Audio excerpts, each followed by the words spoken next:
Il m'incombe la difficile tâche de faire l'introduction de ce séminaire. Je serai assez rapide en la matière, l'idée étant de présenter un peu un certain nombre de directions qui ont compris les réflexions sur les questions qui sont justement à l'articulation entre les enjeux d'eau, d'énergie et d'enjeux agroalimentaires. Peut-être pour être sûr que tout le monde soit sur le même plan en termes de compréhension de quoi nous parlons, une première diapositive est là juste pour rappeler en fait d'où vient cette idée de nexus. Elle s'appuie véritablement sur un premier aspect qui est un constat d'interdépendance entre les trois éléments, entre l'eau, l'énergie et les questions de nourriture. Alors, dans le thème du séminaire, c'est marqué agriculture, mais enfin, ça sera vraiment toutes les thématiques agroalimentaires, avec l'idée que l'énergie est nécessaire pour produire de la nourriture et que la nourriture peut être aussi tout à fait importante pour produire de l'énergie dans certaines conditions. Et on peut refaire ce même schéma-là à chaque fois pour les différents éléments de ce trio. Dans l'idée, quand ces questions-là ont été formalisées, un des soucis principaux est un souci de sécurisation des différents approvisionnements, que ce soit de l'approvisionnement en eau, en énergie ou en nourriture. Et la réflexion sur le nexus, elle part principalement de cette question de sécurisation en intégrant ces différentes thématiques les unes aux autres et comment faire pour éviter de justement se retrouver dans un problème qui serait celui d'une pénurie ou d'un manque d'adéquation entre l'un ou l'autre de ces paramètres. En fait, tout ceci s'inscrit aussi dans un agenda politique qui a désormais une bonne dizaine d'années. Ça s'inscrit dans l'agenda politique qui avait été développé notamment par un chercheur anglais qui dirigeait, qui était le Chief Scientific Officer du gouvernement britannique, Sir John Billington, qui avait développé ce qu'on a appelé le scénario du perfect storm, c'est-à-dire les conditions parfaites pour une crise économique ou une crise multidimensionnelle. Et le principe était de pouvoir mettre en lumière la façon dont interagissaient les questions alimentaires, les questions d'eau et les questions d'énergie qui, confrontées à tout un tas de pressions extérieures, que ce soit des pressions démographiques, climatiques ou autres, ces pressions allaient justement créer une forme de crise, la perfect storm crisis, qu'il allait falloir anticiper d'ici 2030. Dans cette idée, l'idée était de pouvoir vraiment mettre en lumière des crises systémiques et non plus de se cantonner à des visions en silo entre, d'un côté, les aspects liés à l'eau, d'un autre côté, les aspects liés à l'énergie ou aux questions agroalimentaires, mais vraiment d'en comprendre les mécanismes systémiques. C'était aussi une façon de pouvoir passer d'une logique qui était celle d'interdépendance à une logique qui passe à un fonctionnement en termes de vulnérabilité, comment ces différents systèmes sont en fait tout à fait vulnérables et liés à cette interdépendance. Pour pouvoir arriver à pouvoir agir sur ces différentes interdépendances ou vulnérabilités, en fait, ce que soulignent les recherches sur les questions du nexus, c'est qu'il y a un besoin de comprendre à la fois la nature de cette interdépendance, mais aussi l'intensité des interdépendances entre ces différents secteurs, qui vont varier selon les objets qu'on va pouvoir observer. Et derrière cette conceptualisation en termes d'interdépendance, il y a vraiment une logique fondamentale qui est poursuivie par l'ensemble des chercheurs, c'est celle d'une remise en cause des logiques qui sont associées à ces interdépendances. Et la logique principale est une logique d'extraction nécessaire à la fois pour produire et consommer de l'eau, pour produire et consommer de l'énergie, pour produire et consommer de la nourriture. Et donc, la prise en compte systémique de ces aspects permet aussi de pouvoir réfléchir à d'autres manières pour sortir d'une forme d'extractivisme, en tout cas des dégâts de l'extractivisme forcé. C'est un sujet qui en fait, a à la fois été l'objet d'un agenda politique, comme je vous le disais, mais aussi qui, depuis une dizaine, quinzaine d'années, fait l'objet d'une forte attention scientifique qui infuse à peu près tous les champs disciplinaires. Et je vous en ai mis un qui me concerne particulièrement sur les questions urbaines, pour montrer aussi en fait que c'est un débat qui en fait permet de retravailler un certain nombre de questions qui sont classiquement posées, ici en particulier dans les questions d'action publique liées aux enjeux urbains. La question du nexus en fait a été l'occasion de pouvoir repenser un peu des formes d'action publique et des questions d'intégration de l'action publique. C'est notamment ce que vous avez sur l'article sur la gauche, qui est un des articles importants sur le sujet, de savoir comment la mise à l'agenda de ce nexus, en fait, a un certain nombre d'implications sur les questions de gouvernance urbaine. Dans un cas comme dans l'autre, comme dans l'article qui est cité à droite ou dans une grande partie des recherches qui traversent le monde des infrastructures ou le monde de l'action publique locale, ce que ces recherches montrent, c'est que en fait, la prise en compte du nexus est une invitation en fait, à repolitiser les questions d'intégration. Ce ne sont pas des questions purement techniques. L'idée n'est pas simplement de savoir purement quantifier comment arriver à combien de volume d'eau, combien de kilowattheures d'électricité sont liés l'un aux autres, mais véritablement d'arriver à comprendre en fait les arrangements institutionnels, les arrangements socio-techniques et pas purement techniques qui sont au cœur de ces questions de nexus. Et donc, pour vraiment véritablement repolitiser ces questions d'interdépendance et pas les laisser simplement à des ambitions purement techniques. Alors, il y a plusieurs manières d'aborder ces enjeux de nexus selon le prisme de recherche qu'on peut avoir. Il y a une entrée par les interdépendances fonctionnelles et techniques qui, en fait, correspondent à toutes les mesures, toutes les approches qui permettent déjà de pouvoir mesurer ces interdépendances. C'est ce qu'on appelle les approches homéostatiques, vraiment dans le sens de pouvoir en tirer une mesure. Il y a d'autres entrées qui sont davantage par les interdépendances organisationnelles. C'est ce qu'on va davantage trouver dans les approches gestionnaires et qu'on pourra retrouver sans doute aussi dans un certain nombre de travaux à l'école. Il y a enfin une approche par la gouvernance des flux, notamment celle que j'utilise dans mes recherches à titre personnel. C'est celle qui cherche à comprendre en fait comment, au-delà de la quantification, en tout cas à partir de la quantification de ces flux, comment on peut organiser la gouvernance et la circulation d'une manière aussi ordonnée, en tout cas politique. C'est tout ce qu'on appelle les approches d'économie politique ou d'écologie politique, dont les deux références précédentes donnaient une illustration. Peut-être pour finir cette introduction, un tout petit mot aussi sur ces approches de Nexus, parce qu'elles ont aussi fait l'objet d'un certain nombre de critiques qui sont importantes à avoir en tête pour aussi alimenter nos discussions collectives. La discussion sur le Nexus cherche à montrer qu'il y a un certain nombre de circulations qui sont extrêmement importantes et impactantes pour comprendre la façon dont nos sociétés fonctionnent, en considérant les flux alimentaires, les flux d'eau, les flux liés à l'énergie comme étant les grands postes qui permettent de comprendre une partie de nos transformations matérielles. Malgré tout, ces approches mettent de côté quelque chose qui est assez important, c'est le deuxième flux le plus important, à la fois en tonnage, mais aussi en tout ce qui concerne les effets sur l'épuisement des ressources, sur l'épuisement des questions liées à l'environnement, sur la santé publique. Donc ce deuxième flux le plus important reste complètement oublié de ces analyses, celui des flux de matériaux de construction, qui pourtant en fait peut être tout à fait intégré directement ou indirectement à ce nexus-là. Il pourrait sans doute gagner à être intégré à une réflexion intégrée sur la gestion des ressources naturelles. Donc voilà, c'était pour faire un portrait général de la façon dont ces questions de nexus se posent à la fois dans la recherche en général et puis dans un certain nombre d'éléments qui animent les recherches au sein de l'école.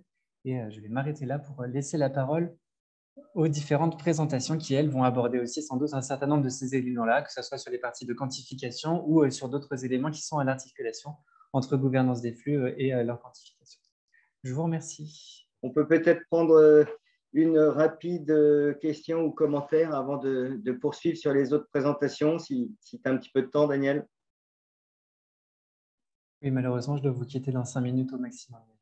Je serais ravi de pouvoir répondre à des questions. Là, l'idée, c'était vraiment de toute façon plus de lancer les discussions plutôt que d'apporter des éléments de réponse. Je pense que le premier cadrage est réussi. Donc, merci pour cette introduction. On note donc les trois approches pour peut-être la suite des débats. Donc, tu parlais d'approche un peu plus quantitative, donc qui est celle qui va essentiellement nous intéresser aujourd'hui. Mais du coup, on note que pour le futur, si on poursuit dans cette thématique du Nexus, on a des implications fortes, des SHS qui pourraient être envisagées via les approches plus politiques et de gestion des milieux, qui sont, si j'ai bien compris, les thématiques qui, toi, te mobilisent plus. Tout à fait. Donc, je ne vois pas de main se lever. Je ne sais pas si quelqu'un veut rajouter quelque chose avant qu'on démarre sur les 3 présentations de cette première séance. Merci, Daniel.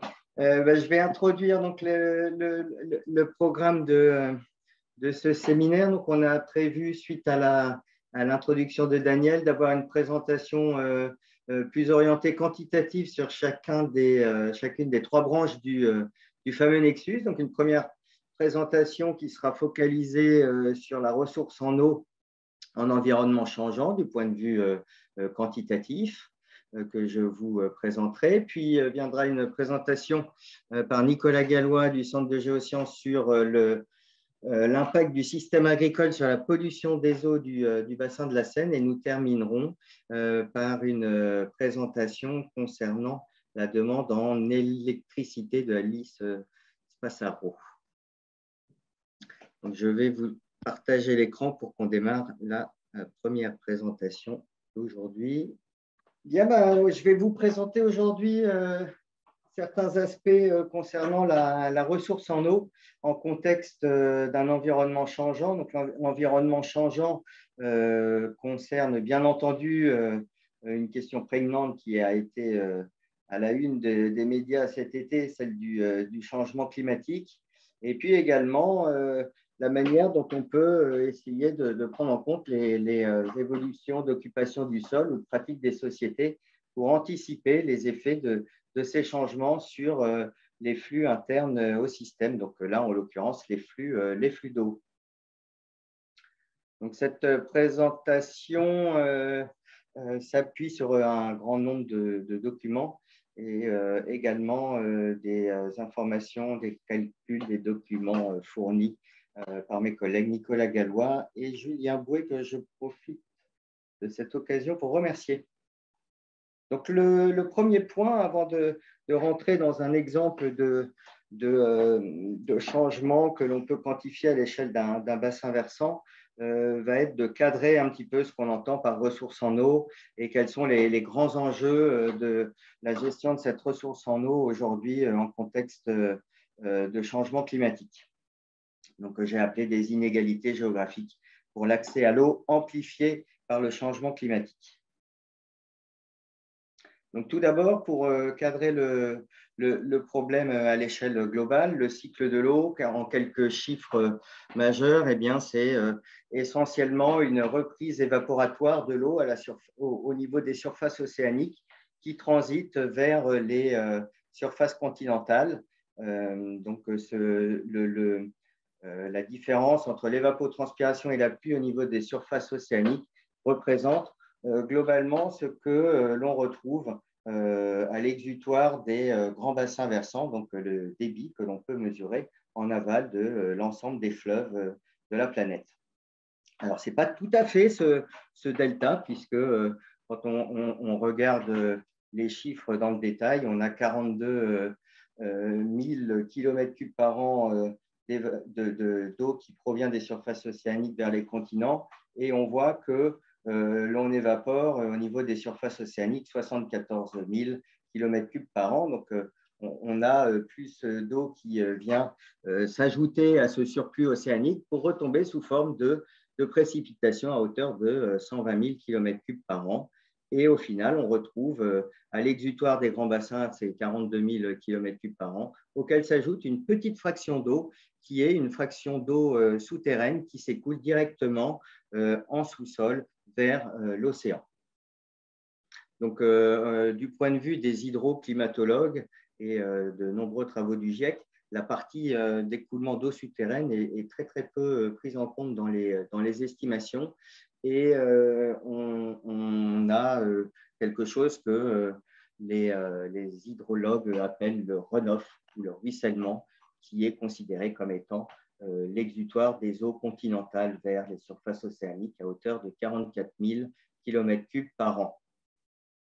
Sur ces 40 000 km3 par an, on estime qu'environ 12 000 km3 sont renouvelables. Alors, pourquoi on n'a pas dans ces estimations 44 000 km3 renouvelables? Eh bien, c'est parce que l'eau n'est pas répartie équitablement, ni en espace, ni en temps, au niveau des surfaces continentales, qui fait qu'on ne peut pas accéder à n'importe quel moment à l'ensemble de cette lame d'eau de 44 000 km3 par an.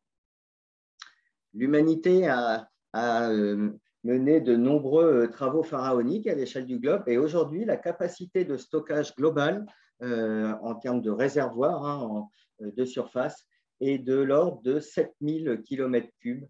Donc, on est en capacité de stocker une grande partie de l'eau renouvelable. Encore faut-il pouvoir la capter quand l'eau est disponible dans les rivières. Nous prélevons collectivement 4500 km3 par an, donc une fraction non négligeable de cette lame d'eau renouvelable. Et sur ces 4500 km3 annuels, eh bien, une partie est restituée au milieu, ce qui fait que la perte nette pour le système est de seulement 2200 km3 par an. Alors, bien entendu, ces usages de l'eau, ces fameux prélèvements qui viennent perturber le cycle de l'eau, eh bien, sont interdépendants et territorialisés. Donc, ils sont interdépendants d'une part dans le cadre de ce concept de nexus d'eau, d'agriculture, enfin de nourriture pardon, et d'énergie, mais également en termes d'usage. Et donc, vous avez ici, dans ces deux camemberts, eh bien, les répartitions des usages de l'eau, que ce soit pour le prélèvement ou pour la consommation. On voit que la majorité de l'eau prélevée ou consommée est dédiée au système agricole et qu'une part non négligeable est liée à la production d'énergie. Alors, la production d'énergie, ça concerne essentiellement le refroidissement des centrales nucléaires, mais pas que, puisqu'il y a de nombreuses centrales à gaz ou charbon, dont on entend beaucoup parler aujourd'hui, qui nécessitent aussi de prélever une quantité non négligeable d'eau dans le milieu pour pouvoir les refroidir. Et au final, l'eau utilisée par les ménages, l'eau domestique, eh bien, n'est pas majoritaire, puisque les prélèvements représentent 9% de l'ensemble des prélèvements et la consommation est bien inférieure, puisque la grande majorité de cette eau est captée par les circuits urbains d'assainissement et traitée puis restituée au milieu au travers des rejets des stations d'épuration. Au final, le plus gros consommateur d'eau au monde, eh bien, c'est l'activité agricole, donc une contribution extrêmement lourde de la production de nourriture dans le cadre de ce nexus. Alors aujourd'hui, on estime sur la base des consommations des sociétés et des bilans hydrologiques spatialisés qu'une partie très majoritaire de la population mondiale eh bien, subit un stress hydrique sévère pendant au moins un mois par an. Donc, on définit un stress hydrologique sévère quand la demande représente environ 50% de la recharge des systèmes hydrologiques au niveau des surfaces géographiques auxquelles s'applique cette demande. Donc, vous avez ici en arrière-plan eh bien, une cartographie de la pression sur l'eau exercée par l'humanité avec les zones en rouge qui sont des zones où l'humanité eh bien, est susceptible d'avoir un stress hydrique à une période donnée de l'année. Et plus, de manière beaucoup plus préoccupante, on a aujourd'hui 500 millions d'individus qui subissent un stress hydrique sévère et permanent.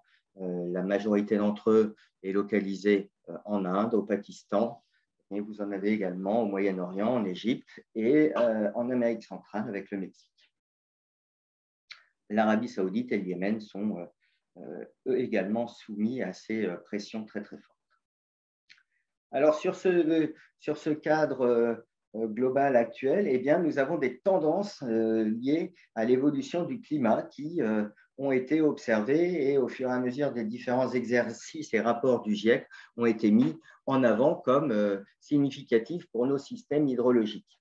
Donc, tout d'abord, on observe globalement une augmentation des extrêmes de température, ça c'est un secret pour personne, et qui aurait pour conséquence sur le fonctionnement hydrologique des systèmes naturels, eh bien que les périodes et les endroits les plus secs deviennent encore plus secs et que les périodes et les endroits les plus humides deviennent encore plus humides, ce qui a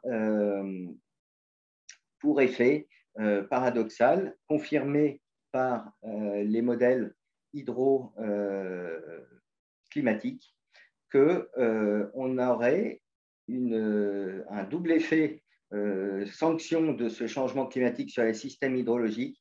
Eh bien, c'est qu'on aurait à la fois une diminution des débits disponibles pendant les périodes chaudes d'étiage estivale et une augmentation des débits pendant les périodes préoccupantes où on a potentiellement des crues.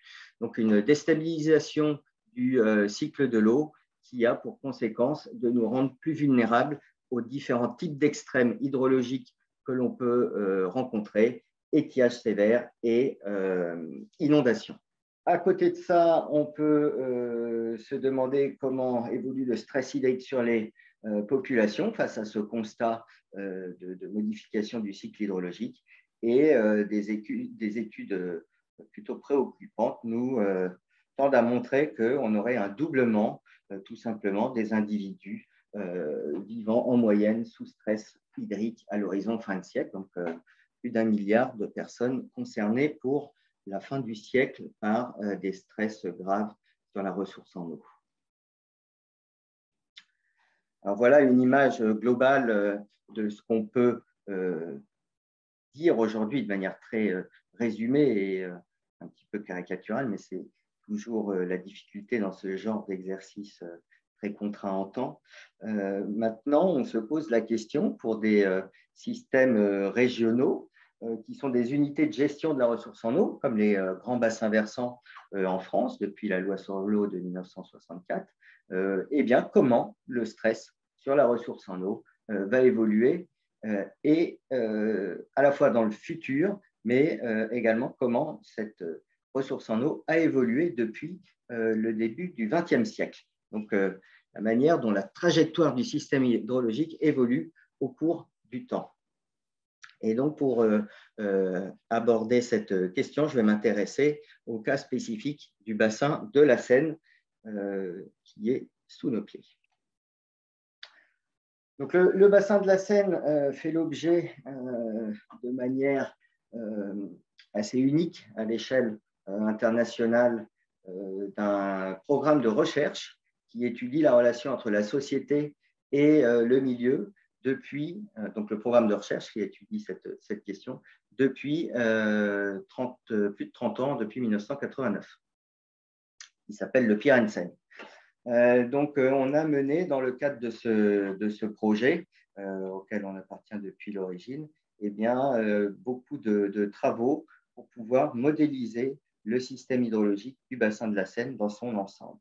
Les spécificités du bassin de la Seine sont qu'on retrouve un système majoritairement agricole avec 60% du bassin occupé par des surfaces agricoles, des espaces forestiers de l'ordre de 20%, et la grande particularité, eh bien, la plus grosse agglomération d'Europe continentale, l'agglomération parisienne, qui contrôle le devenir du bassin en partie et qui, depuis le XXe siècle, eh bien, se déconnecte du système agricole qui, lui, s'est ouvert vers l'exportation très largement.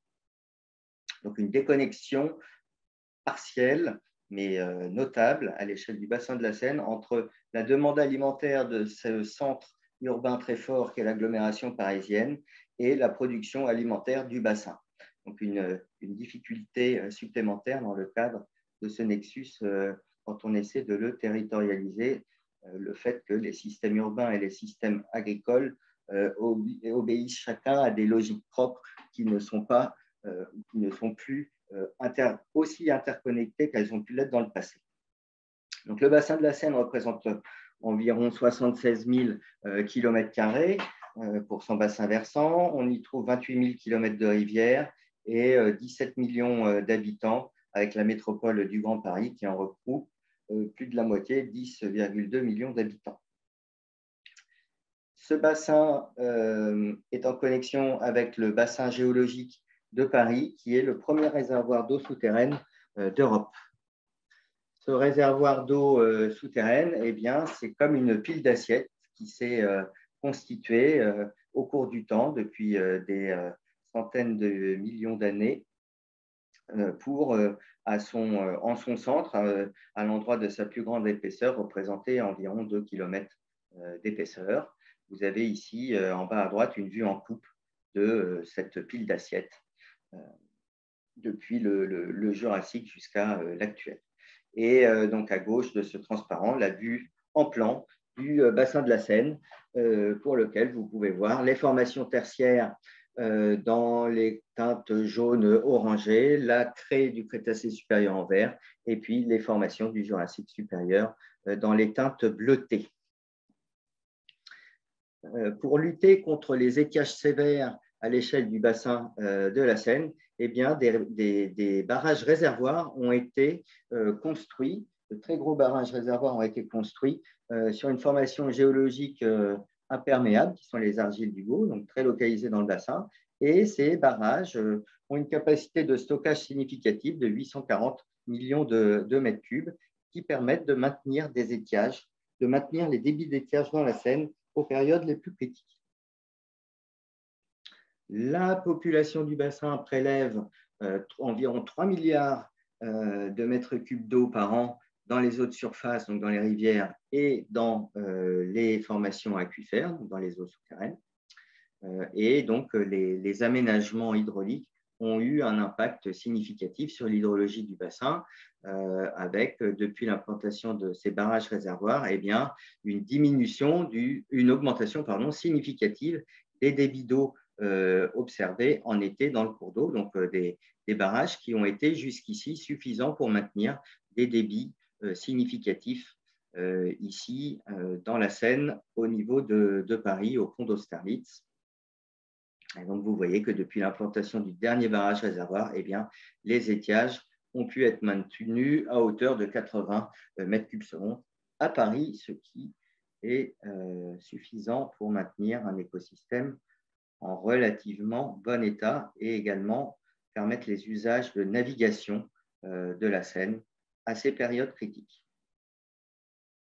Notre travail au sein du Centre de géosciences et de l'équipe SHR, ça a été de développer un outil numérique, un modèle, donc un jumeau de ce bassin, de cette complexité socio-écologique, qui permettent de représenter à la fois les flux d'eau dans les rivières et également dans les eaux souterraines. Donc, ce modèle, il s'appelle CAWAX et il vient d'acquérir une licence open source, Eclipse Public License.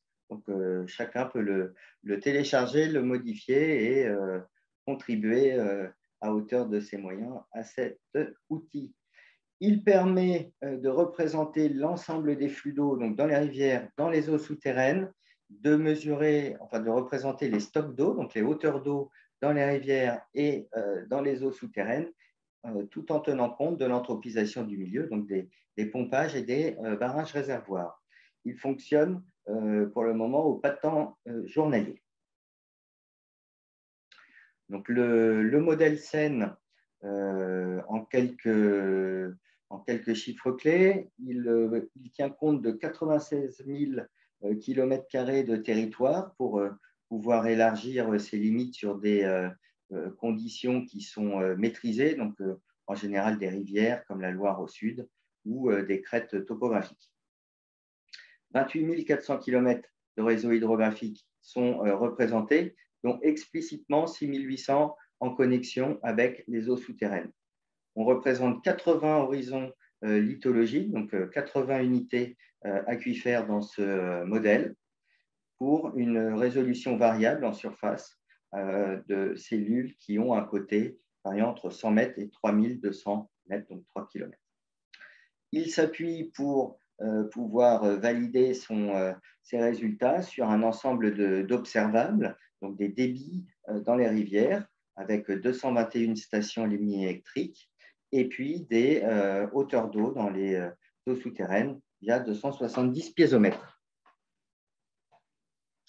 Pour mobiliser un outil de ce genre, il faut utiliser de nombreuses données.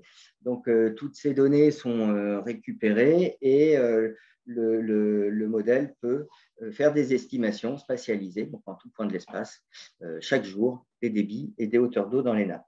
Pour cela, on a besoin de modèles numériques de terrain, d'informations sur la structure géologique du bassin, des informations sur l'occupation du sol, les quantités d'eau prélevées dans les différentes masses d'eau et l'ensemble du système, donc les entrées effectives du modèle sont les précipitations journalières à l'échelle d'unités fournies par Météo France, qui sont des cellules carrées issues de la réanalyse Safran, des cellules carrées de 8 km de côté.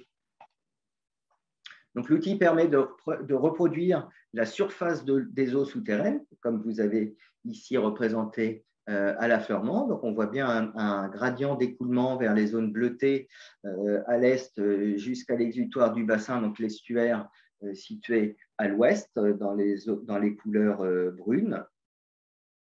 Et on a au sein du centre du bassin, donc dans la formation tertiaire, quelques îlots que l'on voit en vert sur cette carte, qui sont en fait des plateaux agricoles drainés par les principaux affluents du bassin, que sont l'Oise, la Marne et la Seine amont.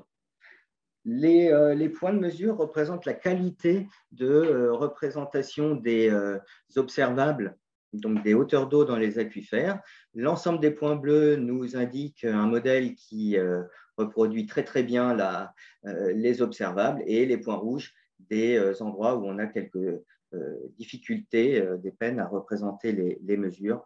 Bien souvent, ces difficultés sont liées au fait que le piézomètre est positionné sur un coteau de vallée incisé, et du coup, la comparaison avec les sorties du modèle sont délicates et en général peu représentatives. Alors, cet outil a été récemment mobilisé pour essayer de mieux comprendre quelle était la contribution des eaux souterraines au débit des rivières. Et vous avez ici, sur cette carte, en bleu, les zones où les rivières sont très peu alimentées par les eaux souterraines, alors que les zones en rouge représentent des rivières qui dépendent de manière très très forte des eaux souterraines, avec par ici, dans ce secteur, sur l'Oise, par exemple, une dépendance à 70% du débit de l'Oise aux écoulements dans les aquifères. C'est également vrai pour l'ensemble de la partie centrale tertiaire du bassin, où on voit que le réseau hydrographique est très, très dépendant de ces eaux souterraines.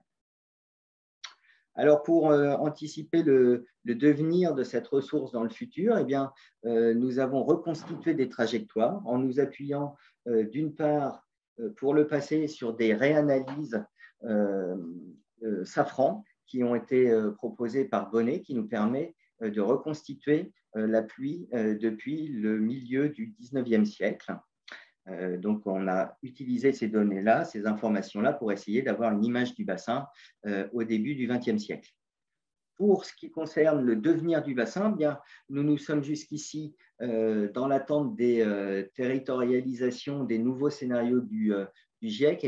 Nous avons utilisé les résultats de l'ancien exercice du GIEC, et nous nous sommes intéressés à deux scénarios. Un scénario où on prend des mesures pour essayer d'approcher les accords de Paris, en sachant que les accords de Paris vont être très, très difficiles à tenir en termes de mesures territoriales d'aménagement du territoire.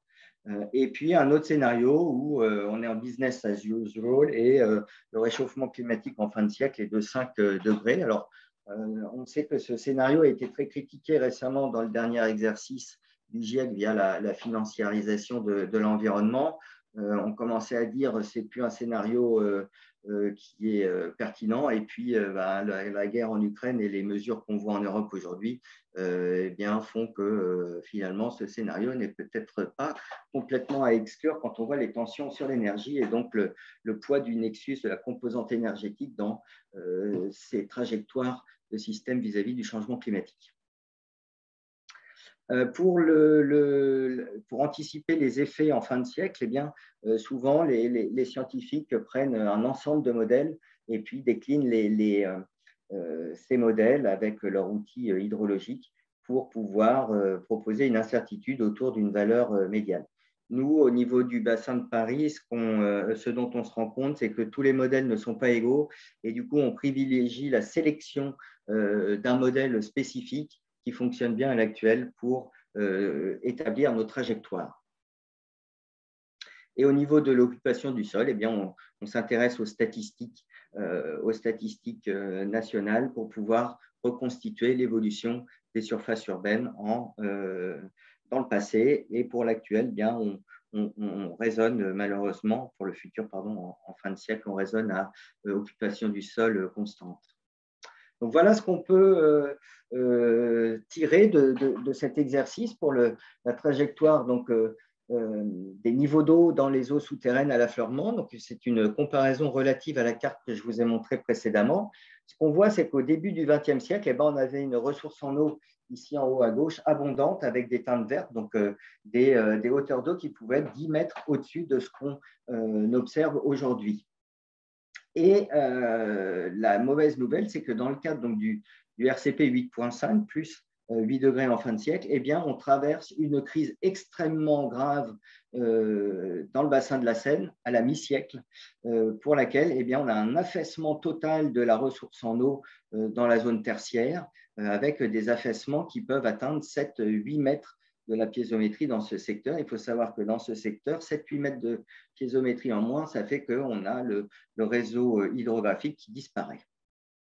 Et ce qu'on n'attendait pas, on attendait un scénario encore plus grave en fin de siècle, et bien ce qui se passe, c'est qu'on change de modalité, je vais vous l'expliquer tout à l'heure, de régime hydrologique, et on retrouve une ressource en eau à peu près similaire à l'actuelle en fin de siècle dans le cadre de ce scénario 8.5. Quand on regarde les débits d'étiage, donc les débits qui s'écoulent aux périodes les plus critiques de l'année, donc quand le débit est minimum dans les rivières, là encore, on a une crise en fin de siècle avec une diminution de ce débit d'étiage à Paris, donc Austerlitz, à la station de Paris-Austerlitz, de 10% environ par rapport à la période actuelle qui a vu déjà son débit d'étiage diminuer de 10% par rapport au début du XXe siècle. Et puis, le point critique, c'est qu'on a un allongement très, très fort de cette période de base d'eau, avec plus de 3 mois en base d'eau à la mi-siècle dans le cadre de ce scénario 8.5.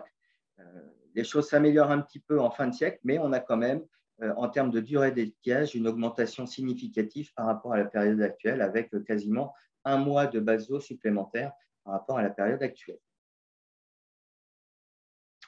Et en termes de régime hydrologique, donc, si sur les indicateurs que je vous ai montrés, la fin du XXIe siècle semble aller mieux, eh bien, nous avons une nouvelle qui est beaucoup moins bonne, qui est illustrée ici par ces barres roses, puisque en fin de siècle, le débit hivernal semble augmenter de manière très, très forte, et donc une augmentation significative du risque d'inondation à ces périodes-là. Donc, après avoir dû s'adapter à des périodes de sécheresse très fortes pour le milieu de siècle, et bien pour la fin de siècle, dans le cadre de ce scénario un peu catastrophe, il faudrait en plus prendre des mesures très très fortes de protection vis-à-vis des inondations.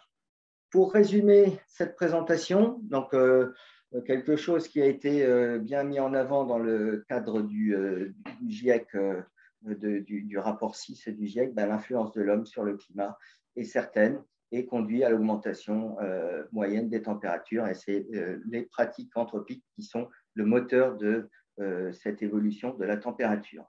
Cette évolution engendrera une augmentation des précipitations moyennes et extrêmes aux hautes latitudes, des stress hydriques importants menant à différents types de sécheresse hydrologique et donc une nécessité d'adapter la gestion de l'eau, mais pas que. Des changements de pratiques sont indispensables pour limiter le réchauffement, qui générera des crises successives, plus ou moins rapides. Donc, comme j'ai pu vous l'illustrer à l'échelle du bassin de la Seine, dans le cadre du scénario 8.5 qui mène à une augmentation de 5 degrés de la température moyenne des surfaces continentales. Et l'ensemble de ces éléments sont simulés à l'échelle régionale du bassin de la Seine, pour lequel le nexus eau, énergie, nourriture est à repenser. Et pour compléter cette image, je profite de ce séminaire pour vous annoncer que nous allons, pour la première fois, pouvoir proposer une estimation des flux de chaleur à l'échelle du bassin de la Seine via la soutenance de thèse de Denis Skilic qui aura lieu à la fin du mois, le 30 septembre, à Mines Paris. Je vous remercie pour votre attention et on peut prendre quelques questions avant la présentation suivante. Monsieur Moulinier.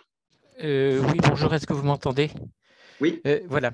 Ma question était relative à l'écart entre les simulations que vous avez présentées et celles qu'a présentées RTE dans le cadre de ses travaux 2050, dans lequel il a fait 200 simulations avec le RCP 4.5 et le RCP 8.5 à l'horizon 2050 pour essayer d'avoir non pas un point, mais la distribution des événements. Et donc, est-ce que vous avez pu analyser les écarts avec ces analyses-là? Je précise que c'est Météo France qui a fait les simulations pour RTE. Alors, nous, là, je vous ai présenté des résultats qui sont tout frais, puisqu'on ça sort de nos processeurs. Donc, on va passer maintenant à l'étape de comparaison, effectivement, avec d'autres travaux. Donc, je suis tout à fait intéressé pour pouvoir discuter avec vous plus avant de cet futur exercice. Ce qu'on a remarqué, nous, pourquoi on ne choisit pas une simulation d'ensemble, c'est qu'on a des modèles pour le bassin de la Seine qui sont très, très mauvais, pour parler un petit peu franco, et qui ne sont pas du tout capables de représenter les tendances du bassin, notamment les dynamiques basse fréquence, qui sont cruciales pour pouvoir expliquer ce qui se passe dans le futur. Donc, nous, on a fait le choix de ne pas mobiliser de ressources et de ne pas gaspiller d'énergie à faire tourner ces modèles-là pour le bassin de la Seine. Et c'est parce qu'on est dans le cadre d'une application territorialisée. Je ne sais pas si j'ai répondu à votre question à hauteur de vos attentes.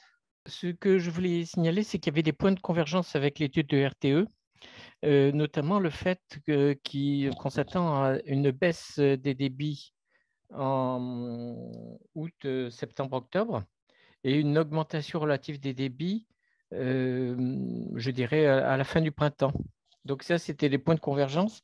Ce qui me chiffonnait un peu, c'était ces points de divergence entre les modèles. Oui, c'est toujours très, très difficile d'interpréter en fait ces simulations d'ensemble parce qu'on voit des choses qui sont spatialement et temporellement parfois très, très différentes d'un modèle à l'autre. Nous, dans notre cas sur la Seine, si on prend le modèle chinois, il n'a rien à voir avec le modèle canadien qui n'a rien à voir avec notre modèle national. Enfin, c'est pour ça Le modèle, puisque moi j'avais assisté à la restitution des travaux de RTE, c'est un modèle par bassin et leur but c'était d'analyser les productions hydroélectriques, ça c'est le premier but, et deuxièmement, les périodes d'indisponibilité à cause de l'étiage, de manque d'eau, de toutes les productions thermiques, y compris le nucléaire. Oui, ben ça c'est quelque chose qu'on a en ligne de mire, hein, et on voit bien sur la scène qu'on n'est pas les plus consommateurs d'eau pour cet aspect énergétique, au moins dans la zone centrale. Mais c'est des choses qu'on a en vue et on a déjà travaillé sur ces questions-là dans le cadre. Est-ce que vous avez la référence du travail de RTE? Non, je veux bien que vous nous la transfériez. D'accord. Donc, je vais.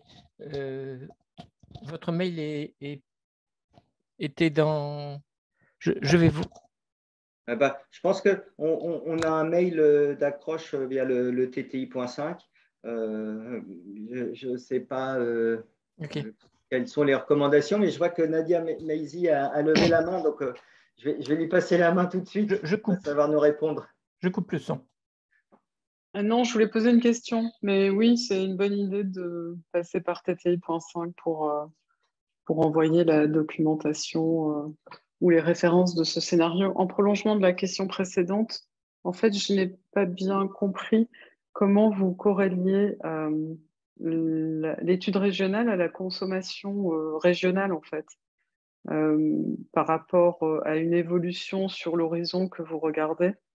J'imagine qu'il y a des hypothèses d'évolution qui sont prises en compte concernant la consommation propre, qu'elle soit reliée à l'énergie ou à autre chose, ou à une évolution de la population ou la question de mode de vie. Donc, J'aurais aimé un commentaire là-dessus.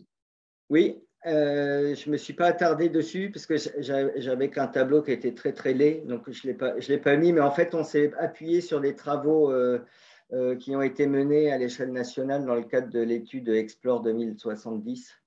Et c'est sur cette base-là qu'on a fait évoluer notre demande en eau dans le bassin de la Seine. Alors, de mémoire, au niveau de l'alimentation en eau potable, on a une baisse en fin de siècle à hauteur d'une vingtaine de pourcents.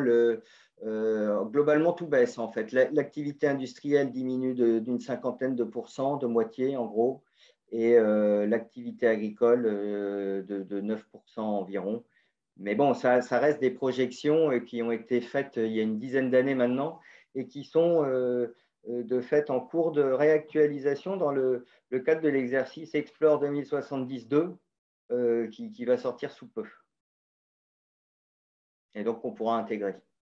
Eh bien, je pense qu'on va pouvoir garder nos questions pour la discussion de fin de séminaire et je vais dès à présent passer la parole à Nicolas Gallois pour nous parler de l'impact du système agricole sur les eaux souterraines du bassin de la Seine. Nicolas, c'est à toi. Bien, merci Nicolas. Bien, bonjour à tous. Tout d'abord, merci de m'avoir permis d'avoir un créneau pour présenter ces travaux qui vont traiter de la modélisation couplée à l'échelle régionale, donc appliquée au bassin, au territoire Seine-Normandie, de la qualité des eaux souterraines vis-à-vis des pollutions diffuses d'origine agricole, donc essentiellement orientées nitrate ici. Donc, pour que ça soit clair pour tout le monde, puisque j'imagine qu'il y a des personnes de divers horizons présentes aujourd'hui, j'aimerais vous proposer quelques éléments généraux de contextualisation de ces travaux, qu'on comprenne bien dans quel contexte ces travaux s'inscrivent.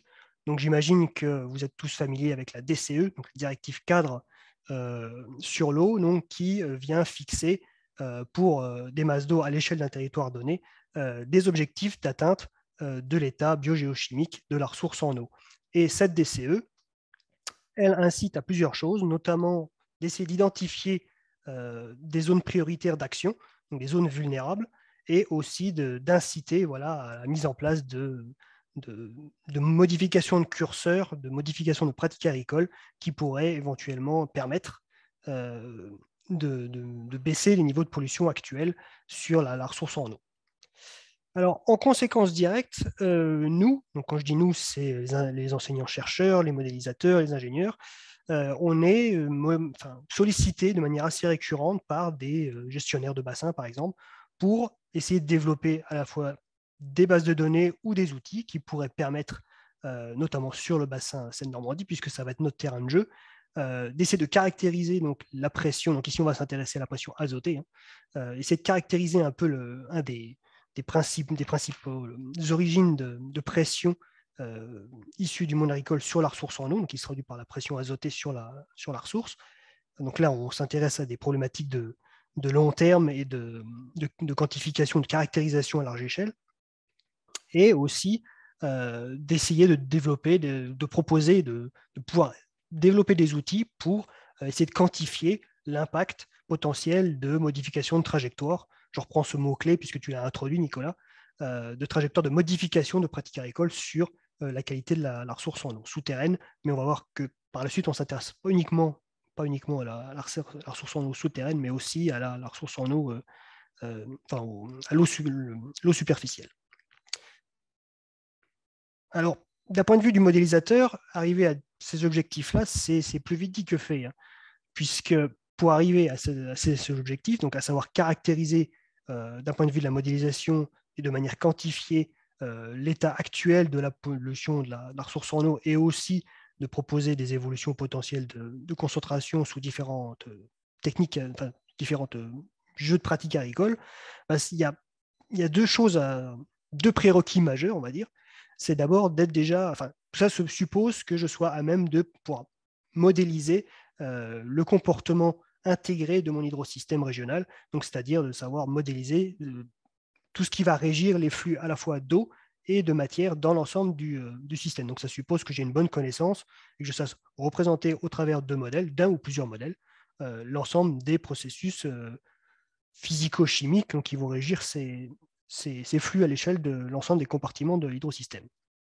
Et aussi, ça suppose que j'ai une bonne connaissance de l'ensemble des contraintes qui vont s'appliquer sur mon hydrosystème et qui vont aussi, eux, influer sur ces flux à l'échelle de mon système. Donc, ça intègre plusieurs facteurs qui vont s'entremêler de manière plus ou moins complexe, donc que ce soit les pratiques agricoles, le sol, le climat, au travers des précipitations et la température, ou aussi des conditions hydrogéologiques et hydrauliques de mon système, les conditions aux limites de mon système. Alors, pour fixer un peu les choses, donc, notre terrain de jeu, c'est le bassin ou le territoire Seine-Normandie. Donc, grosso modo, on est aux alentours de 100 000 km². Et ce territoire dispose, comme l'a rapidement exposé Nicolas, d'un réseau hydrographique très développé d'environ 58 000 km de long. Donc, je vous représente ici une petite coupe schématique de notre objet d'étude, donc qui est le bassin versant, tel qu'on se le représente classiquement. Donc là, je fais écho directement à ce que tu as présenté, Nicolas.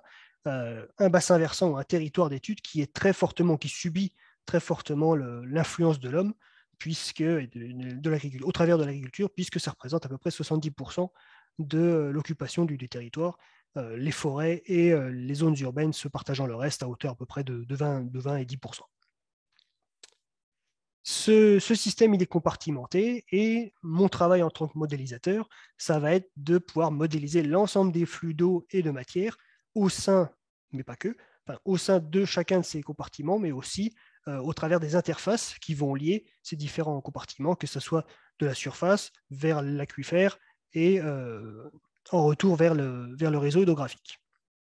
Alors, concrètement, ça suppose, pour arriver à mes fins, donc c'est d'avoir caractérisé l'état actuel de la qualité de ma ressource en eau et aussi d'évoluer potentiellement d'évoluer des évolutions potentielles de cette qualité, ça suppose deux choses. Ça suppose déjà que je sois capable de caractériser tout ce qui va influer sur mon système, donc ça va être générer cette pollution qui va émaner des systèmes agricoles, et aussi être à même de modéliser l'ensemble des processus physico-chimiques qui sont très divers, il y en a toute une pléthore, si on s'intéresse à l'ensemble de l'hydrosystème, qui vont intervenir à des échelles de temps et d'espace très, très variés. Donc malheureusement, on ne dispose pas d'un modèle, puisque vous l'avez bien compris, on va utiliser des modèles par la suite. On ne dispose pas d'un seul modèle capable de faire tout ça. Donc, il va falloir concevoir une plateforme de modélisation qui va faire interagir plusieurs modèles et en même temps interagir plusieurs modèles entre eux et aussi avec des bases de données. Donc concrètement, on part sur l'idée de mobiliser un ensemble de données qui va pouvoir dicter le comportement de ces modèles, donc inférer des paramétrisations et des forçages à ces modèles, avec une grosse composante multidisciplinaire, puisque vous comprenez bien ici qu'on est clairement à la confluence de la climatologie, de l'hydrologie, de l'hydrogéologie, de l'agronomie. Donc voilà, une multidisciplinarité presque obligée, dans le but de pouvoir modéliser de manière intégrée l'ensemble le comportement d'ensemble de mon système. Et ça, on le fait par association de trois modèles. Un modèle agronomique qui va être le modèle STIX, que je vais présenter rapidement par la suite. Le modèle hydrologique et hydrogéologique CAWAX, donc CAWAX pour Catchment Water Quality Simulator, que vous connaissez désormais puisqu'il a été introduit à la présentation précédente, et le modèle biogéochimique River-Strahler. Donc si je résume, notre objectif, c'est de pouvoir simuler le comportement intégré d'un agro-hydrosystème régional fortement anthropisé, qui va nous permettre de développer un outil qui va nous permettre d'évaluer de manière quantifiée quelles pourraient être les évolutions des quantités, des quantités de polluants sous différents forçages agroclimatiques. Donc on se propose de mettre en œuvre un outil d'évaluation de ces impacts.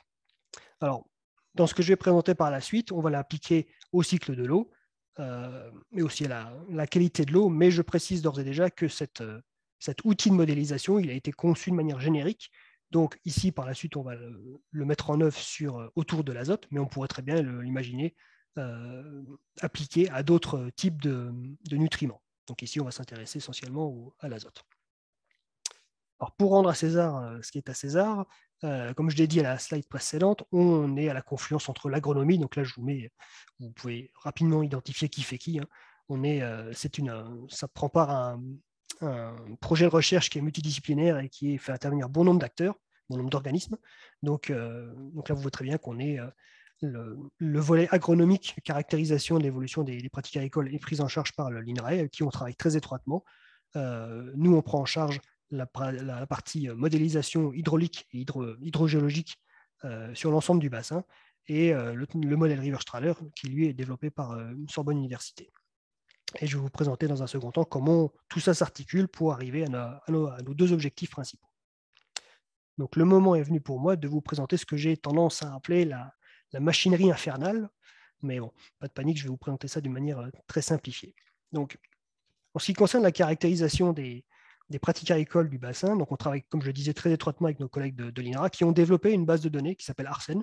Alors ARSEN, tout simplement pour agriculture régionalisée du bassin de la Seine, et qui permet, donc qui prend en compte, qui résulte d'un traitement géostatistique très important et qui combine plusieurs sources de données, telles que des recensements agricoles, des enquêtes pratiques culturales, et qui nous permet d'avoir une vue d'ensemble très fine, tant du point de vue spatial que temporel, de l'évolution des systèmes de culture sur l'ensemble du territoire. Et quand je dis système de culture, donc ça intègre d'une part les évolutions spatio-temporelles des rotations de culture, mais aussi ce qu'on appelle des itinéraires techniques. Donc c'est l'ensemble des opérations, des modalités de conduite d'une culture. Donc ça intègre les apports de fertilisation minérale, organique, les travaux du sol, l'irrigation, la gestion des pailles, les durées d'interculture et tout ça. Donc ça nous permet d'avoir une vue d'ensemble très fine de l'évolution à long terme, puisqu'on a des données qui vont couvrir une cinquantaine d'années. Ce qui va être capital, je vais l'illustrer par la suite, dans le cadre d'une modélisation hydrogéologique, puisqu'on va avoir affaire à un compartiment, le compartiment souterrain, qui est notamment caractérisé par une inertie très longue. Donc c'est très important de pouvoir conduire des simulations couplées sur le temps long. Donc voilà, dans l'ensemble, on va mobiliser à peu près les données de 4500 systèmes de culture décrits sur l'ensemble du bassin. Petit souci, donc comme je disais, il y a plusieurs facteurs qui vont venir influer les quantités de polluants qui vont être mises à disposition de l'hydrosystème.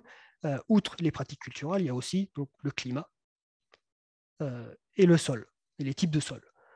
Petite problématique technique, c'est que le modèle STIC, donc le modèle agronomique qu'on va utiliser par la suite, il n'a été conçu pour ne fonctionner uniquement qu'à l'échelle de la parcelle culturelle, ce qui nous pose un problème ici, ce qui est largement insatisfaisant, puisque nous, il nous faut un outil qui permette de prendre en compte la variabilité spatio-temporelle du climat, des sols et des pratiques culturelles. Donc, au Centre de géosciences, on a développé une procédure, ce qu'on appelle une procédure de spatialisation, qui va tout simplement nous permettre d'utiliser ce modèle sur l'ensemble, de déployer son application sur l'ensemble du territoire. Donc, concrètement, qu'est-ce que fait ce modèle? Il va tout simplement simuler le comportement de la plante du semis à la récolte à l'interface entre l'atmosphère et en modélisant ses interactions avec l'atmosphère et le sol. Et il nous permet d'avoir accès à deux choses principales, donc, même s'il propose dans les faits plus de 400 variables de sortie, nous, on va s'intéresser à deux choses principales.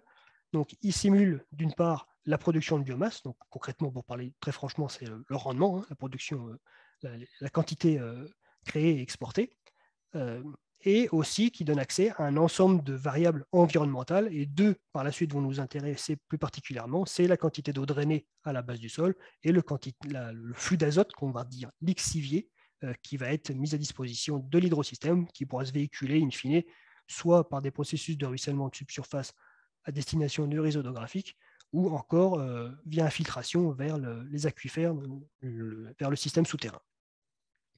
Alors, petit point d'agronomie pour les gens qui ne sont pas, qui sont totalement externes à ce domaine-là. Lorsqu'il y a un apport d'azote sur une culture, une partie va être assimilée par la plante et exportée lorsque la plante sera récoltée. Et il y a une partie, la différence entre la quantité apportée et la partie exportée, c'est ce qu'on va appeler le surplus, qui est pour partie stocké sur le temps long dans le sol, et une quantité résiduelle d'azote va être mise à disposition de l'hydrosystème, qui va être associé à un flux d'eau qui va pouvoir se véhiculer dans l'hydrosystème. Donc, lorsqu'on met en place ce modèle spatialisé à l'échelle de notre territoire régional, on va pouvoir avoir accès, donc ça c'est juste pour une petite illustration pour vous montrer que tout la résultante de cette simulation évolue dans le temps et dans l'espace. Donc on a accès à des quantités d'eau drainée et à des quantités de flux d'azote potentiellement lixiviés et potentiellement qui vont pouvoir se transmettre dans l'ensemble de l'hydrosystème. Donc ça, c'est une sortie, c'est la résultante, c'est notre premier objectif. On sait déjà désormais sur la base de plusieurs composants, donc le climat, le sol, les pratiques culturales, simuler le polluant. Maintenant, il va falloir le faire transiter dans l'ensemble du système. Donc justement, ces sorties de modèles viennent dans un second temps entrer en tant que forçage dans notre modèle hydrogéologique CAWAX qu'on développe depuis désormais une bonne vingtaine d'années au Centre de géosciences et qui va nous permettre d'avoir accès à l'évolution à la fois, d'une part, restituer le dynamisme, l'hydrodynamisme du système aquifère et aussi l'évolution des concentrations en nitrate dans les formations aquifères.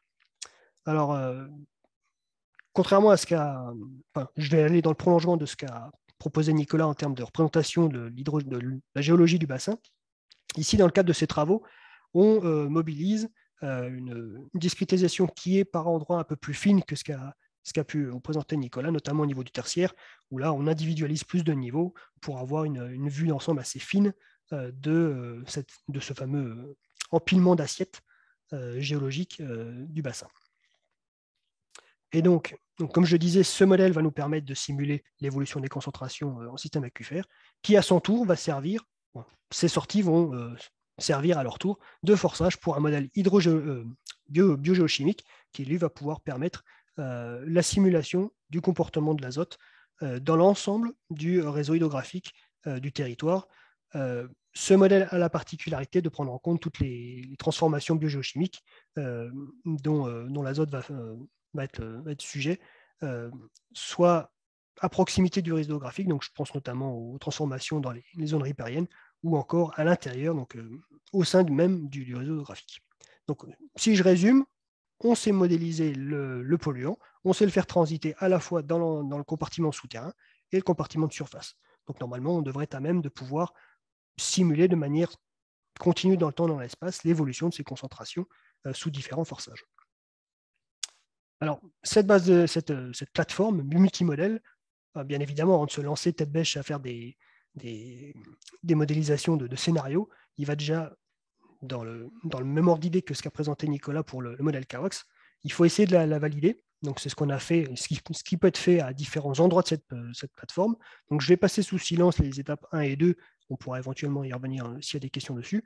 Moi, ce qui m'intéresse de vous illustrer, c'est le comportement, la robustesse des résultats fournis par cette plateforme sur le volet rétrospectif, donc de 1970 à aujourd'hui, quand on essaye de comparer les sorties de cette plateforme à des résultats, à des mesures.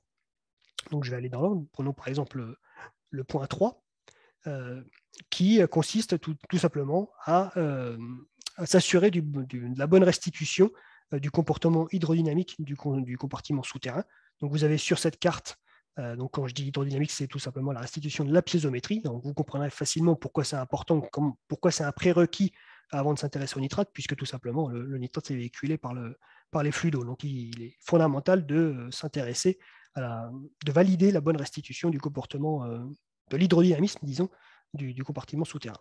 Donc sur cette carte, vous avez chaque figurée ponctuelle vous indique la position d'un piézomètre, donc qui est un ouvrage de mesure du niveau souterrain, l'évolution du niveau souterrain d'eau dans les aquifères, et cette carte vous présente le biais moyen, donc l'écart moyen absolu entre le niveau moyen simulé et le niveau moyen mesuré.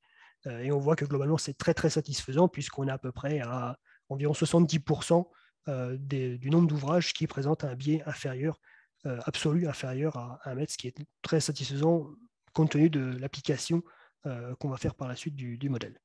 Donc je vous mets ici juste pour fixer les idées, quelques illustrations de piézomètres, juste pour vous représenter bien que ces simulations, les résultats de ces simulations évoluent dans le temps et dans l'espace, et qu'on arrive à restituer de manière satisfaisante des dynamiques différentes. Je peux vous proposer également le même pendant, mais maintenant pour les nitrates. Donc ici, on s'est intéressé à la comparaison entre les niveaux moyens simulés de nitrate en aquifère et mesurés. Donc, sur le même principe de lecture, vous avez ici chaque figurée ponctuelle qui vous représente un qualitomètre. Donc, c'est un ouvrage auquel on mesure les concentrations au niveau des aquifères. Et de la même façon, vous voyez très bien qu'il y a un grand nombre, une grande densité même par endroit, de qualitomètres pour lesquels on a une très bonne restitution des niveaux moyens de pollution. Et globalement, on identifie qu'à peu près 2/3 donc sur les 530 sites de calibration, d'observation, d'évaluation de la fiabilité de la simulation, il y a à peu près 2/3 de ces ouvrages qui présentent un biais inférieur à 5 mg de nitrate par litre. Pardon. Et là encore, je vous présente des petits encarts pour vous préciser, pour identifier ce qu'on obtient en termes de simulation. Donc ça, c'était pour la composante souterraine. Alors pourquoi pas faire la même chose, puisqu'on sait maintenant simuler le comportement des nitrates dans l'ensemble de l'hydrosystème, pourquoi pas regarder l'évolution des concentrations, les dynamiques de concentration en nitrate dans les rivières. C'est ce que je vous propose à trois endroits du réseau hydrographique, donc à l'aval de l'Oise, à la station hydrométrique de Pose au niveau de la Seine et à l'aval de l'Orne, où là encore vous avez la comparaison des dynamiques simulées, donc en trait plein bleu, avec les concentrations qui ici, à la différence du graphique précédent, sont exprimées en milligrammes d'azote et non pas de nitrate. C'est la même chose à un facteur de conversion près. Donc là, vous voyez très bien qu'encore une fois, on arrive très bien, au moins sur le volet rétrospectif, à restituer à la fois les niveaux de pollution et aussi les dynamiques de pollution actuelles. Donc maintenant qu'on a fait ça, on doit pouvoir être à même de proposer une vision d'ensemble continue dans l'espace et dans le temps des concentrations en nitrate. C'est ce que je vous représente sur cette carte ici. Donc là, considérez ça comme une vue d'avion. Imaginez qu'on a décapé la surface et la zone non saturée. Donc vous avez l'ensemble des formations aquifères subaffleurantes. Donc ça a un intérêt de présenter cette carte, puisque ce sont, étant donné qu'elles sont subaffleurantes, ce sont les premières rencontrées depuis la surface. Donc ce sont potentiellement les formations qui sont les plus vulnérables aux contraintes de surface, au forçage de surface. Donc ça nous permet, l'application de la mise en œuvre de cette plateforme nous permet d'avoir une vue évolutive dans le temps et dans l'espace des concentrations des aquifères de subsurface. Donc là, je vous propose 3-4 dates différentes. On voit très bien, donc sur le long terme, on voit très bien ce qui est par ailleurs acté maintenant, donc à savoir une grande tendance d'évolution marquée par des concentrations croissantes jusqu'aux années 2010, notamment avec un maximum aux alentours des années 2000, qui est la résultante des années 90, pas mal caractérisée par des forts intrants en azote, et avec une tendance qui tend à s'inverser un peu à la faveur de mise en place un peu plus vertueuse de l'environnement sur le début des années 2000. Donc voilà ce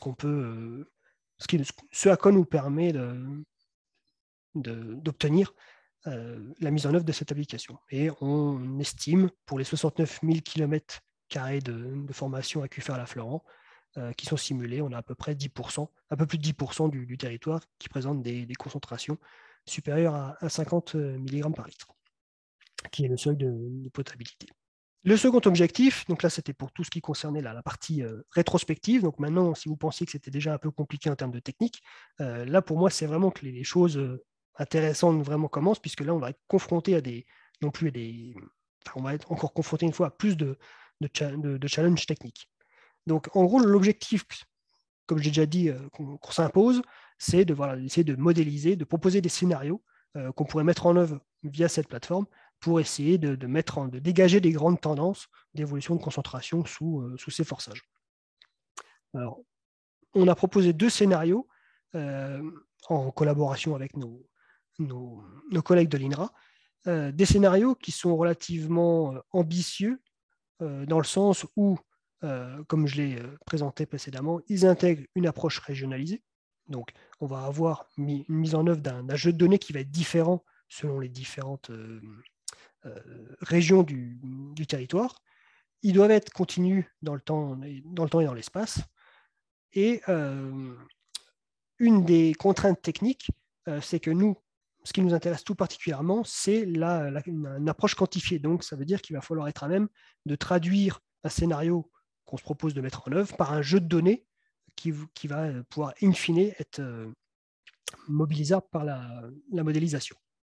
Ah oui, puis j'ai oublié notre cher ami changement climatique, qui va nous falloir prendre en compte d'une manière ou d'une autre dans l'élaboration de ces scénarios, notamment du point de vue de l'intégration de l'irrigation dans ces scénarios. Voilà, on s'est posé la question de savoir si l'irrigation qui va être intégrée à ces scénarios peut être compatible avec une gestion à long terme, une gestion pérenne de la ressource en eau. Et je vais vous expliquer dans la slide suivante comment on s'y prend, comment on a choisi de s'y prendre. Donc là, je vais faire directement écho à ce que tu présentais, Nicolas, précédemment, puisque la démarche, en fait, est la même.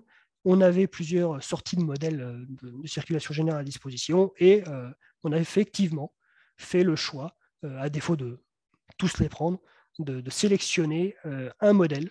Donc là, on est parti sur l'idée de mobiliser un RCP 8.5, de sélectionner un seul modèle basé sur sa cohérence avec les données de Safran, donc qui traduisent du comportement climatique passé, mesuré. Alors, préalablement à la mise en œuvre de ces scénarios, il y a tout un travail préliminaire qui a été élaboré avec nos collègues de l'INRA, qui a été d'essayer de quantifier comment pourrait se traduire l'impact du changement climatique dans les systèmes de culture et notamment dans les pratiques culturelles. Donc, il y a tout un travail de quantification et d'évaluation de l'évolution du bilan en eau qui a été fait, et notamment toute une étude préliminaire au niveau de l'évolution des précipitations et notamment des températures qui a été intégrée pour pouvoir caractériser et formaliser in fine ce nouveau jeu de données. Donc là, il y a une petite, on va dire une petite boucle de rétroaction, comme je disais à la slide précédente, entre des ébauches de scénarios qui ont été testés avec l'intégration de doses d'irrigation qui ont été testées dans nos modèles hydrogéologiques. Et in fine, on a pu comparer, on a pu tester l'impact de cette irrigation. Donc concrètement, c'est facile, hein, il suffit de convertir cette irrigation en prélèvement en eau souterraine et de voir s'il y a un impact, si oui, et si est-il significatif sur, par exemple, les débits caractéristiques d'étiage et voir si c'est compatible avec une gestion pérenne de la ressource en eau. Et donc, in fine, nos collègues ont réussi à générer un jeu de données qui tienne compte du changement climatique dans l'élaboration d'un jeu de données qui va pouvoir être joué par la simulation. Donc, on s'est arrêté à 2 scénarios. Donc, pour parler un peu simplement, il y en a un bon et un mauvais. Un premier qui est basé sur la poursuite d'une grande tendance qui est caractéristique du bassin, donc qui est l'agriculture de spécialisation. Alors, pour les non-initiés, spécialisation, une agriculture spécialisée, c'est une agriculture qui est caractérisée par de forts intrants, une irrigation et qui est drivée par des forts rendements dans le but d'être compétitif sur les marchés européens et mondiaux. Donc là, je vous liste simplement la grande logique de construction de ces scénarios, les grandes thématiques qui ont été traduites dans le jeu de données. Donc là, gardez bien en tête que c'est régionalisé, donc ce n'est pas appliqué de manière homogène sur l'ensemble du bassin. Voilà, certains points ne peuvent concerner que certaines régions du bassin et pas d'autres. Donc, globalement, c'est quand même caractérisé par de forts intrants en azote, des apports non négligeables en irrigation. On a quand même une des logiques de construction de ces scénarios, c'est aussi d'avoir quelque chose qui reste plausible. Donc, c'est évolutif dans le temps par rapport à l'image de l'agriculture qu'on a en 2018. Donc, on cherche à faire évoluer ça jusqu'à l'horizon 2050. Et ils ont essayé de faire quelque chose qui reste assez plausible et donc d'intégrer quand même de retenir des productions de niche, donc là, l'agriculture biologique ou des AOC, qui utiliseraient à peu près 5% de la SAU en 2050.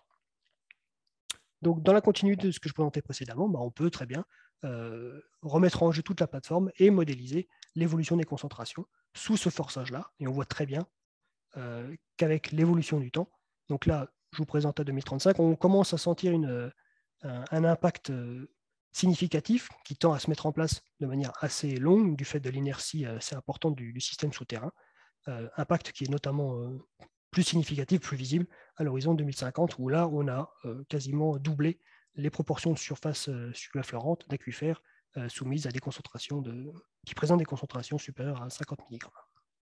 Et à l'inverse, on a essayé de mettre en œuvre un scénario plus orienté vers, mobilisant des techniques plus vertueuses, donc tourné vers une transition agroécologique. Donc là, on est toujours dans une logique progressive.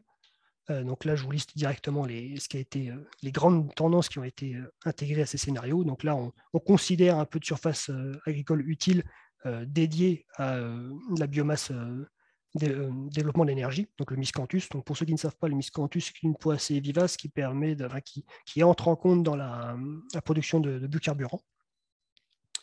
On conserve toujours toujours dans l'optique de proposer quelque chose de réaliste, on propose toujours de conserver une part non négligeable de SAU caractérisée par des apports en azote très importants. Et on fait l'hypothèse que, donc c'est un jeu de données comme un autre, on fait l'hypothèse qu'il y aura à peu près 40% de surface en agriculture bio d'ici 2050. Alors, j'en ai presque terminé. Donc là, je vous présente, l'intérêt de cette dernière slide, c'est de vous présenter aussi la manière dont on utilise, un des moyens qu'on utilise pour synthétiser les résultats de ces simulations, puisque, comme vous l'avez vu, on a quand même une certaine machinerie qui peut produire beaucoup de données. Et quand on s'adresse à des gestionnaires, voilà, pour les non-initiés, ce n'est pas forcément facile d'apprivoiser l'ensemble, la quantité de données produites pour eux. Donc, en fait, ce qu'on utilise, c'est qu'on utilise directement les critères de la DCE. Donc, je vais vous donner un exemple par la suite. Donc, juste pour refixer les idées, donc, on a vaguement évoqué la notion de masse d'eau. Donc, la notion de masse d'eau, c'est tout simplement une unité de gestion qu'utilisent les gestionnaires. Il y en a à peu près 60, donc des masses d'eau souterraines à l'échelle du territoire Seine-Normandie.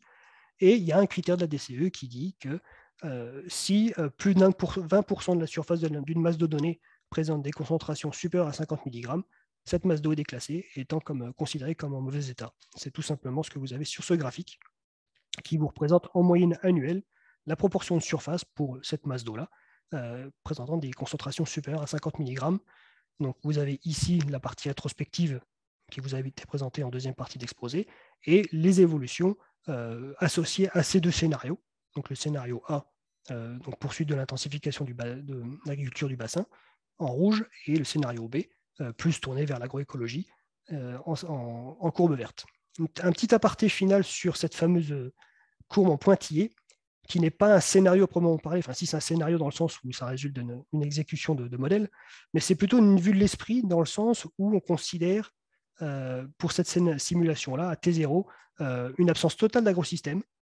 Donc c'est ce qu'on a l'habitude entre nous d'appeler un peu vulgairement le scénario eau distillée, c'est-à-dire qu'on ne considère plus de polluants en subsurface à cette date, et cette simulation a au moins pour intérêt de pouvoir caractériser l'inertie du système, la réactivité du système souterrain à évacuer un polluant, le délai qu'il lui faut pour évacuer un polluant, et ça nous permet d'avoir une enveloppe maximale, certes radicale, qui n'a pas vraiment de sens, mais c'est une vue de l'esprit, qui permet de proposer une enveloppe maximale de l'évolution de ces surfaces. Et pour fixer les choses, je vous montre les évolutions obtenues pour d'autres masses d'eau. Alors, juste pour synthétiser, à l'échelle de l'ensemble du territoire, sous scénario A, on arrive quasiment à un doublement de la proportion de surface supérieure à 50 mg, et on voit effectivement qu'il y a une décroissance progressive sous scénario B de ces surfaces. Alors, en conclusion, j'espère avoir illustré une application pratique d'une modélisation couplée qui permet d'avoir accès à beaucoup d'informations et qui prend en compte beaucoup d'informations, que ce soit les pratiques culturelles, le climat, le sol, donc qui nous permet à la fois de restituer de manière continue dans le temps et dans l'espace les niveaux de pollution actuels, mais aussi de proposer d'une manière quantifiée des évolutions de concentration sous différents forçages. Ça présente un intérêt relativement fort, donc, comme je l'ai dit en introduction, pour les gestionnaires de bassin, puisque ça peut leur permettre d'avoir des éléments complémentaires pour essayer d'évaluer ou de réévaluer des politiques de protection de la ressource en eau.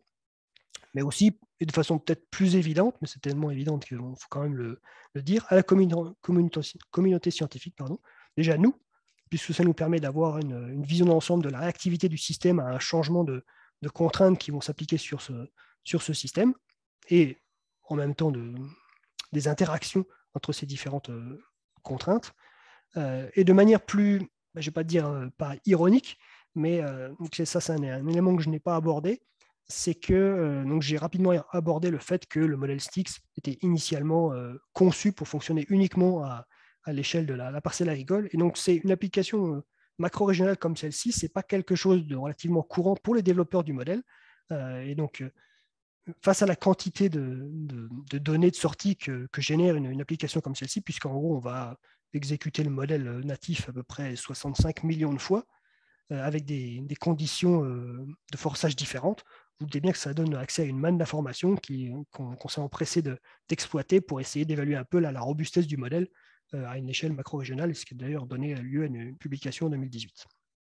Ce modèle, il est générique, enfin, cette application, cette plateforme est générique. Donc ça encore, je fais écho à ce que tu as présenté, Nicolas, puisqu'il y a certaines briques de cette application, notamment le modèle hydrogéologique Kawax, qui est désormais à même, en plus de modéliser les flux d'eau et de soluté, il sait désormais modéliser les flux d'énergie, de température. Donc on peut espérer, dans un futur proche, étendre les champs d'application de cette plateforme à la modélisation d'évolution de température, à la fois dans le réseau hydrographique et dans le système souterrain, ce qui présente bien évidemment un intérêt tout particulier, surtout en contexte de changement climatique. Et l'aventure n'est pas finie, puisque, à la demande de l'Agence de l'eau, il y aura une mise à jour complète de cet outil dans le cadre de la préparation du prochain état des lieux du territoire Seine-Normandie, qui aura lieu en 2025, et donc ça aura lieu tout le long de l'année prochaine. Voilà. Je pense que j'en ai fini. Merci beaucoup pour votre attention. On a 5 minutes maximum pour la discussion autour de ces enjeux agricoles. J'ai été surpris dans ta présentation de la dynamique de la pollution nitrique en aquifère, de voir que même un scénario d'agriculture biologique fait diminuer les niveaux très, très lentement, puisqu'on passe de 10% des masses d'eau qui excèdent le seuil de potabilité à seulement, je ne sais plus, 7%, je crois. Oui, c'est de l'ordre de 6,5, 7%. Oui, c'est effectivement, généralement ce qui choque un peu les gens. Mais après, c'est peut-être un point sur lequel je n'ai pas assez insisté, c'est que même le scénario qui intègre une composante agroécologique, voilà, il est relativement modéré. Voilà, c'est pas sur l'ensemble du territoire où tu vas considérer une agriculture biologique. Tu as quand même pas mal de secteurs qui sont encore toujours caractérisés par des forts intrants, d'où une réactivité relativement modérée, une baisse relativement modérée, quoi. Et du coup, on voit tout de même que la réactivité du système est très, très lente. Donc, quand on parle d'adaptation, que ce soit sociétal ou changement climatique, la cinétique à l'œuvre est plutôt de 20, 30 ans avant de voir des effets. Donc, on dépasse une génération, d'où, je pense, une des grandes difficultés pour agir. Le CO2, encore, on peut voir les émissions baisser rapidement. Le système agricole, il y a une inertie très profonde liée aux eaux souterraines. À moins qu'il y ait une question très, très urgente, on passe à ce moment-là à la dernière partie de cet exposé qui va concerner l'énergie et la production d'électricité par les réseaux hydrographiques. Présentation, je tiens à m'en excuser, qui va être réalisée par Valentina Cessa. Excusez-moi, je crois que ma langue a fourché, je ne m'en étais pas rendu compte en début de séminaire. Donc, Valentina, c'est à toi. J'interviendrai à 15h25 si tu n'as pas fini, parce qu'il restera alors que 5 minutes. D'accord, ok, je vais essayer. Donc, bonjour et merci pour cette invitation. Donc, je vais donner ma présentation en anglais parce que c'est plus pratique pour moi de faire une présentation scientifique en anglais et je crois que sera plus clair pour vous aussi. So I switched to English, and so today I'd like to present an analysis about the practical applicability of a machine learning technique that we used for the prediction of the runoff river hydropower generation for a medium-term period and in a large, very large scale, spatial scale, if we compare with what we have seen until now. Well, this is a joint work in collaboration with Dedi Assomou, who is also a researcher here at CMA, Mireille Bossy, who is a researcher at INRIA, and Sofia Simões, who is the head of the National Laboratory of Energy and Geology in Portugal, and was also the leader of the project I am going to introduce you soon. So, because in order to contextualize this research, I need to give you a few details about the European project Clean2Power, which was developed by several research centers in Europe. We saw already CMA here in France, so in Portugal, and then there was also the University of Bochum in Austria, and the Climate Service in Germany, and others. So the overall goal of this project was to promote the integration of climate variability in a sustainable electric system. So to do that, what used to do is to translate climate data into hydro, PV, and wind power generation, and also the electricity demand. We used to put this, to feed this, to use this value to feed some energy and dispatch model in order to show the gain in terms of costs and electricity reduction when the renewable resources are integrated in the existing power system. So the important novelty introduced by this project was that we implemented this pipeline by considering different climate scenarios and not a single one. So we did not pretend to know exactly what would be the share of renewable in the target years 2030, 2050, but we used to analyze different climate scenarios. So why I'm stressing this so much? Because, well, we can all agree that climate is already affecting the power sector. We got all used to see in the news the climate variables associated to the dispatch of electricity, but surprisingly, most of models used for energy and climate policy support, they still do not consider the climate variability in their models. For instance, this is a document provided by the European Commission and in 2020. And well, in their model, in order to evaluate the percentage of energy generated by the renewable resources in the target year 2030, well, they considered only one climate scenario. And as you can understand, this does not really allow to access the impact of climate on the power system. Moreover, today we have a lot of forecasts of climate data, so why not using these in our models? So and this is what we tried to do in Clean2Power.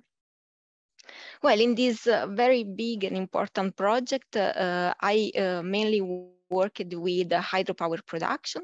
Hydropower is the world's most dominant source of renewable electrical energy, and the installed hydropower capacity keep growing all over the world and in Europe as well. I worked both with reservoir and run-of-river power plants. As you can imagine, in the first case, there exists a reservoir that stores water and releases this water to produce electricity in compliance with the demand. In the second case, instead, the electricity is produced according with the river flow.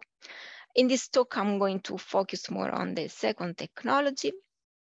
So to be more precise, our task was to translate the time series of daily climate data, so we consider air temperature and precipitation, into time series of daily hydropower capacity factor at a country level for all European countries. When I say here capacity factor, I mean a percentage of the power generated over the installed one. So as you can understand, it's not a very easy task, because in some sense it's necessary to capture the relationship between the availability of water and the power generation. And also we work, as the other two presentations showed, with temporal and different spatial scales. For instance, so if we think to the melting process of the snow, so the snow on the mountain will melt for an increase of the temperature, and then this will increase the river flow, and this will increase the power generated. And well, this delay among these two events is not easy to predict. Traditional methods we see in the literature include hydrological models. We saw, but these models are very accurate, but it needs a lot of parameters, a lot of information about not only the meteorology of a certain location in which the power plants are located, but also information about the rivers. And also this kind of models gives the relationship between rainfall, runoff. Then to pass to generated power, we also need information about the power plants, the hydraulic head, and so on. In claim to power, we didn't have all this kind of information for all the river, the power plant, in every all over a country and for all European countries. So for this reason, this kind of modeling was used only for some specific case study. Another approach commonly used in the industry is to consider a long-term calendar mean of the runoff. And as you can understand, that this way does not really allow to access, to see the impact of the climate then on the hydropower generated. So for you to have an idea of the difficulty and the kind of model that we wanted to infer from the data we had, so we plotted here the time series over 2.5 years of precipitation, temperature, and the capacity factor. So this is the kind of relationship we would like to explain. And also, you see, if you change country, it's all another story. Instead, we wanted to find a model which would work for all the countries. So that's why for this project, we proposed to use machine learning. So we knew that this kind of modeling would not provide so accurate results that an hydrological model could be, but on the other hand, would not require so many input parameters. So a machine learning model is a simpler model, but is not as simplistic as the use of the calendar mean could be, because it still allows to consider climate in it. So not everyone here works with machine learning. So just to say a few words. In general, machine learning works on 2 phases. So we have a training phase and a prediction phase. In the training phase, since we're working with the supervised learning, we had available historical data, both of what we call the input, the future, which are for us the climate data, but also information, historical data about the response, which is for us the capacity factor. So with a part of this historical data, we could run an algorithm, so train a learner, in order to to build a model able to give an approximation of the capacity factor on the same temporal period. Now, this model can be validated.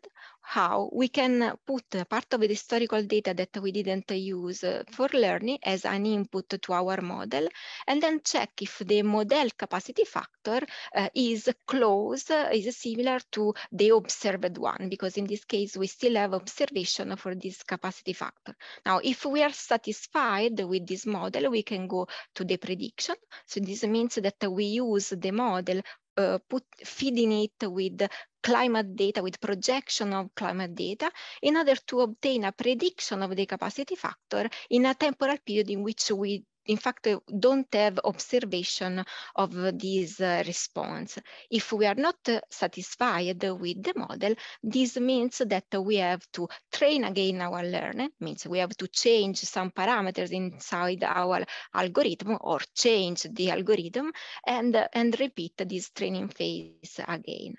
So basically, when we do learning, we have to care about choosing an appropriate algorithm to construct the model, and also choose the way to pass the information, the input information to our model.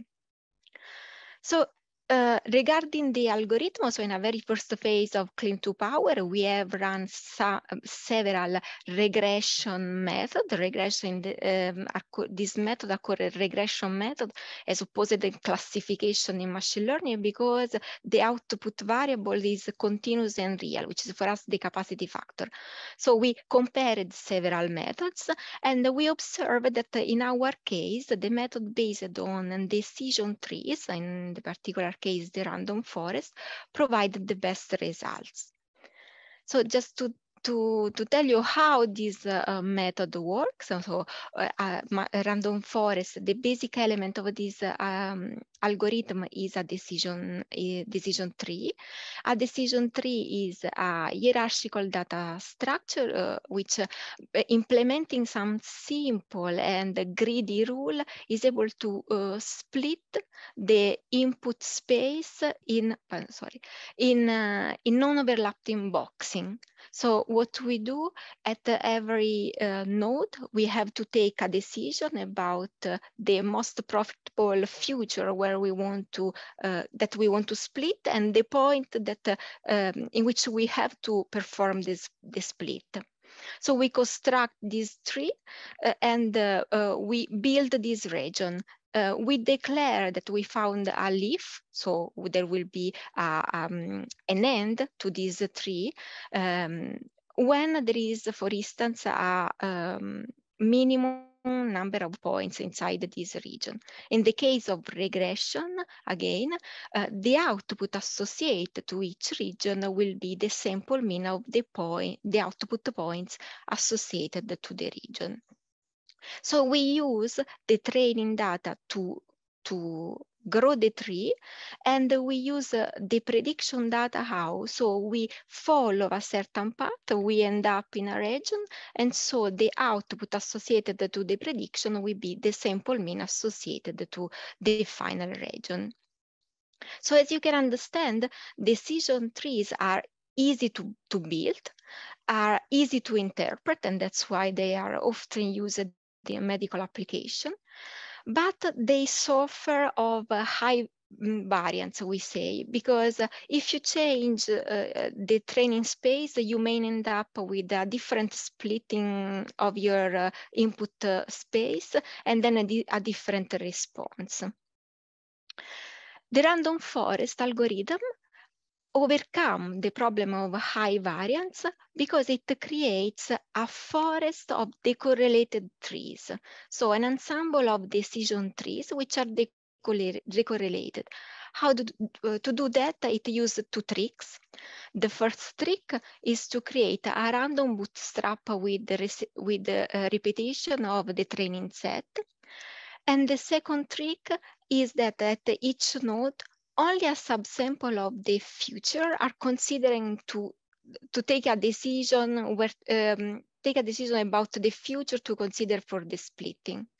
So it means that all the training set that you use to create all the trees are quite different between them. So you will build different trees. At the end, the decision that you will take will be the sample mean or the response of all the trees. So it's like instead of considering a specialized learner, which is the case of the decision tree, you consider many weak learners because they know less about the training set, and you put together the knowledge of these weak learners to improve the accuracy. Of course, on the other end, you lose the interpretability. So once we selected our algorithm, we wonder how we could improve the performance of this model by passing more appropriate input information. So in a related paper that we found in the literature, which consider the similar issues, so predicting hydropower from climate data, they consider the time series of temperature and precipitation aggregated at the country level.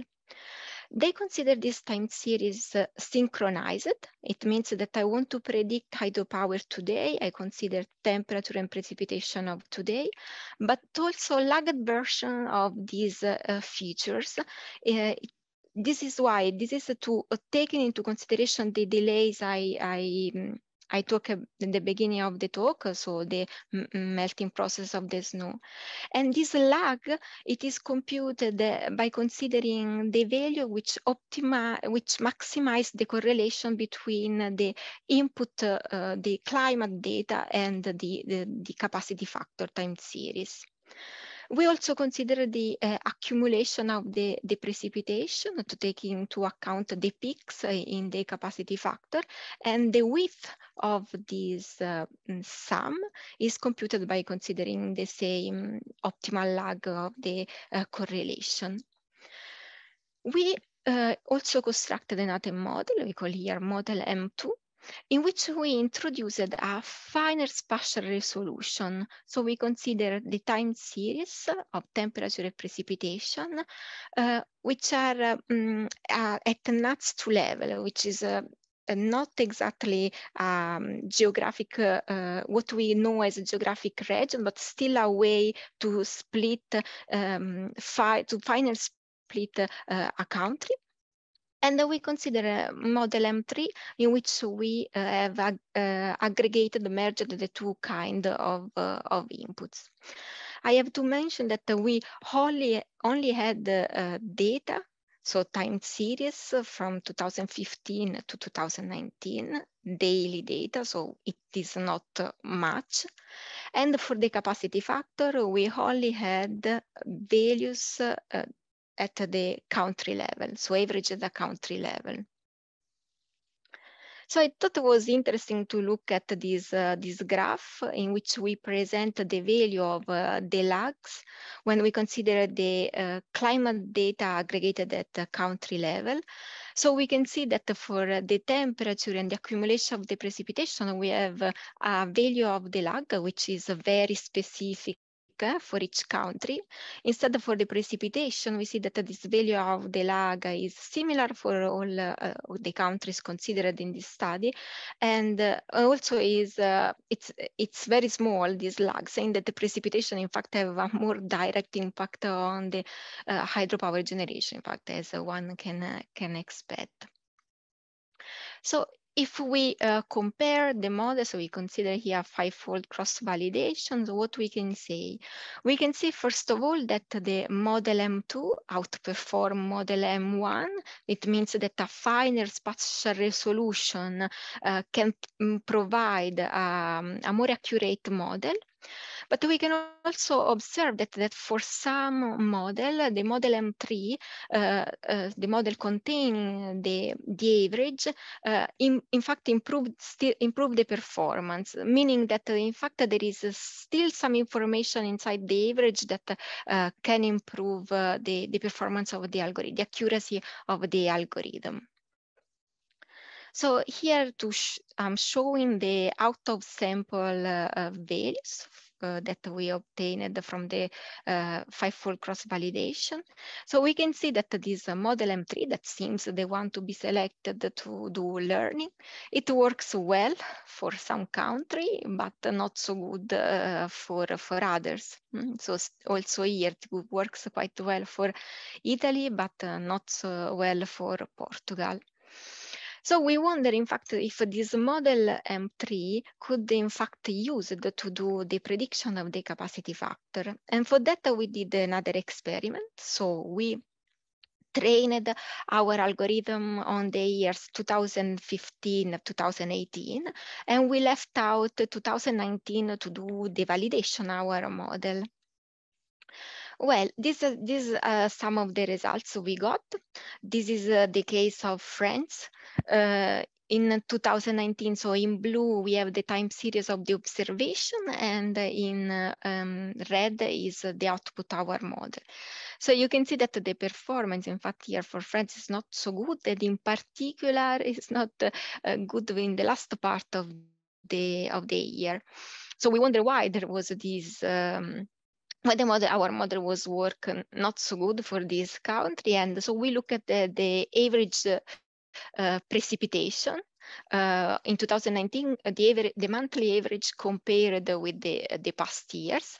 And we find out, in fact, that October 2019 was the most rainy month, October month, of the last 20 years. So in fact, with respect to the previous years, 2015, 2019, we had a lot of rain, more, but compared in the 20 years also was the most rainy one. So since our train set was very small, this event couldn't be predicted.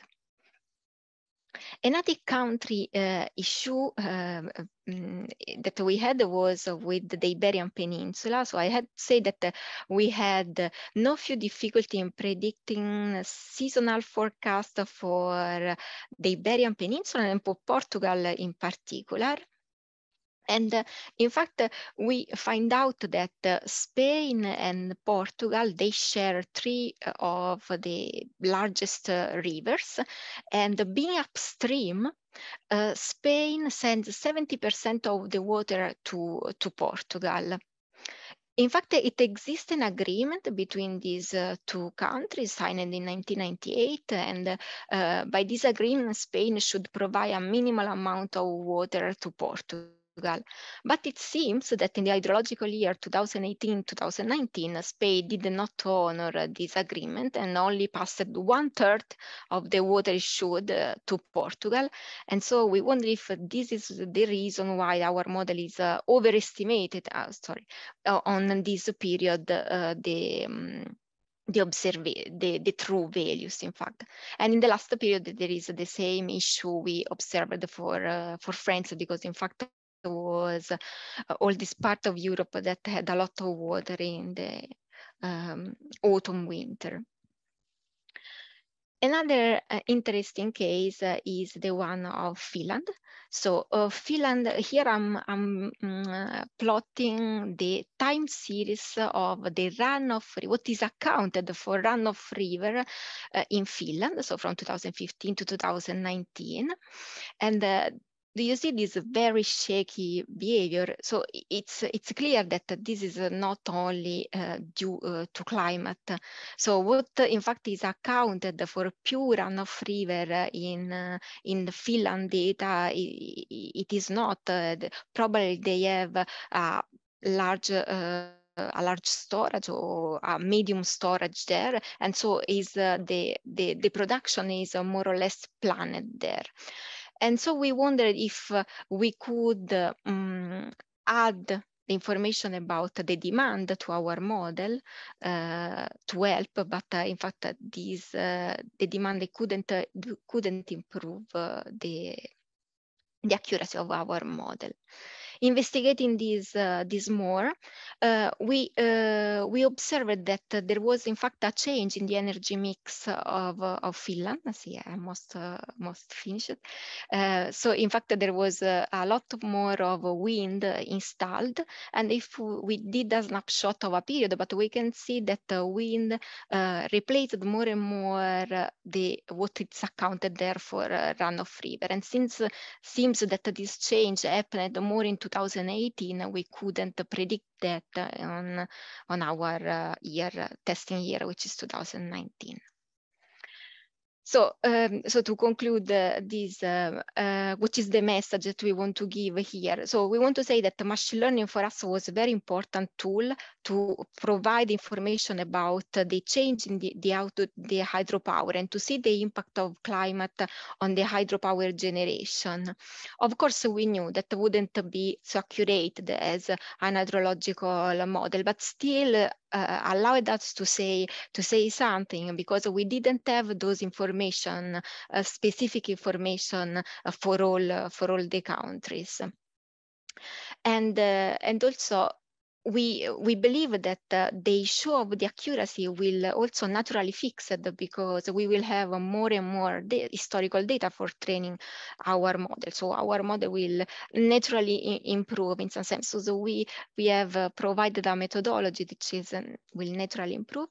And finally, we claim that it's very important to continue working in this field of the forecast of renewable resources, because we know this kind of energy is not possible to control, but if we can predict it better, then this will promote their integration in the power system. So that's all. Thank you very much. Est-ce qu'il y a des questions pour Valentina? Oui, c'est un point de vue un peu différent, c'est une méthodologie différente de ce que vous avez présenté, mais je crois que c'était ça le but de séminaire, de donner différentes méthodologies au problème de l'eau. Bah, je peux me lancer si personne n'a de questions. Moi, j'ai trouvé ça très intéressant, cette approche qui fait appel à des notions d'intelligence artificielle, si je ne dis pas de bêtises, très différentes de ce à quoi on est habitué avec nos outils. Tu as mentionné au début que vous aviez participé à un projet basé sur des modèles hydrologiques explicitement. Est-ce que vous avez pu évaluer l'intérêt de ces modèles pour vos estimations comparées à l'IA? Est-ce que l'IA apporte beaucoup de choses à part la rapidité?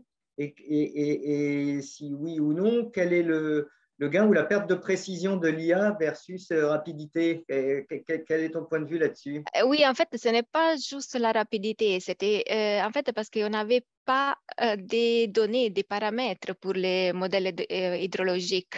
Donc, c'est pour ça qu'on s'est lancé sur l'intelligence, sur le machine learning. Parce qu'on n'avait pas vraiment, pour tous les pays européens, c'est impossible d'avoir toutes les données sur les power plants, c'est ça. Donc, c'était ça. Mais bien sûr, l'accuracy des modèles hydrologiques, je crois qu'on ne peut pas la battre, au moins avec les données qu'on avait, hein, parce qu'on avait juste 5 ans de données historiques. Donc, c'était très peu. Je suis étonné que vous n'ayez pas pu avoir plus de profondeur temporelle dans vos données, parce que sous nos latitudes, on a quand même beaucoup de données. C'est vrai que ce n'est pas forcément très bien agrégé aux échelles nationales, comme chez nous en France, on a des très bons services d'archivage des données hydrologiques, mais c'est vrai que dans d'autres pays européens qui sont plus basés sur les régions, les États fédéraux, c'est le bazar absolu. Donc, c'est vrai qu'un jeu de données de 5 ans, c'est beau, mais ça surprend quand même de ne pas pouvoir être capable d'aligner 20 années de suite ou quelque chose comme ça au niveau européen. Oui, c'est ça. On a pris les données de NSOI, que c'est la National Transmission, European Transmission Line, Transmission System. Donc, on a eu accès juste à ça. Et j'ai vu que nous avions eu une étude de RTE. Est-ce que les gens de RTE ont connaissance de votre étude? Est-ce que vous avez échangé? Parce que vous me paraissez aborder peut-être des questions qui pourraient intéresser l'opérateur RTE. Laurent Dubus répond. Je crois que oui. Donc, c'était plutôt pour l'étude de prospective. Je ne sais pas si Eddie est là. Et je ne suis pas sûre sur ça, je dois dire. Mais, Monsieur Dubus ou Dubus, je ne veux pas écorcher votre nom. Votre micro est fermé. Voilà, ça doit être bon maintenant? Ah bon. Ouais, bonjour. Oui, en fait, j'ai travaillé sur le projet Copernicus pour l'énergie dans lequel il y avait aussi certains de vos collègues, donc notamment Marie-Lysandre Renan du labo OIE de Sofia. Et en fait, on a développé, je pense que on avait eu des discussions et on a développé exactement les mêmes méthodologies. C'était un petit peu avant de notre côté, mais c'est pareil, on a fait du random forest avec des variables de laguée, de température et précipitation moyennées sur des zones relativement larges, avec les mêmes données NSOE. Et on a des résultats qui sont comparables. Donc oui, c'est deux approches qui se sont nourries mutuellement. Donc on est au courant de ces travaux-là. Oui, en fait, c'est les papiers que j'ai mentionnés dans Ouais, ma présentation. Voilà. Très bien. Bah, du coup, je vois l'heure qui avance et malheureusement, le moment où on commence à avoir le temps de discuter, que l'horloge va s'arrêter. L'idée de ce séminaire, c'était que les gens se connaissent. Donc, je pense qu'on aura accès à ces éléments-là, au moins pour les organisateurs et les participants. On voit qu'il y a eu une forte mobilisation. On a eu 72 personnes qui se sont connectées pour ces questions de Nexus. C'est un premier séminaire, donc format que nous allons continuer à faire évoluer pour la suite. En tout cas, merci à tous pour votre participation et je vous engage à prendre contact avec nous si vous avez envie de poursuivre les réflexions, les échanges sur ces sujets. Les séminaires sont faits pour aussi nous mettre en relation et pouvoir poursuivre nos réflexions et avancer dans cette dynamique de transition. Je vais peut-être repasser la parole à Sophie, Nadia pour le mot de fin. Oui, juste, merci déjà beaucoup au présentateur et à Nicolas pour l'organisation et l'animation de ce séminaire. Et donc, le prochain séminaire, déjà, sur ce séminaire, à propos de ce séminaire, on va essayer de mettre les documents en ligne, donc les documents des présentations, éventuellement les références bibliographiques. Il y a des travaux à l'école qui se rattachent à ce thème. On pourra aussi les mettre à disposition sur cette page, histoire de recenser un peu des travaux qui n'ont pas été évoqués ici, mais qui pourraient rentrer dans la thématique. Et donc, je relance l'appel à contribution pour les sessions prochaines, pour l'organisation des prochains thèmes. Du coup, le prochain, c'est le vendredi 18 novembre. Donc, s'il y a une thématique que vous voulez voir mettre en avant et vous avez connaissance des travaux dans les différents départements de l'école qui se rattachent à ce thème, on pourra en discuter pour organiser ça. Voilà. Donc, merci à tous et à dans 2 mois alors.